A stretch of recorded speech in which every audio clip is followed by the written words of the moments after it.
राधे राधे मेरे प्यारे भाइयों बहनों माताओं व बंधुओं, संस्कार की बातें चैनल में आपका स्वागत है। बंधुओं, आज मैं आपके लिए लेकर आई हूँ बैसाख मास महात्म की कथा का 10वां अध्याय।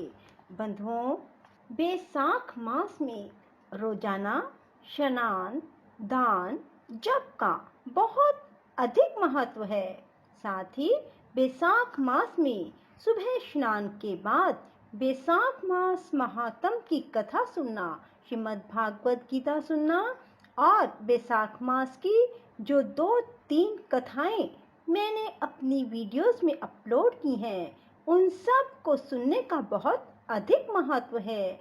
बंधुओं, बैसाख मास में त्रिवेणी सिंचना भी एक बहुत पुण्यदायी होता है। बंधुओं, यदि आपने हमारे चैनल को अब तक सब्सक्राइब नहीं किया तो जरूर करें और बेल आइकन दबाना ना भूलें, ताकि आपको हमारी आने वाली सभी वीडियोस की जानकारी सबसे पहले हो सके।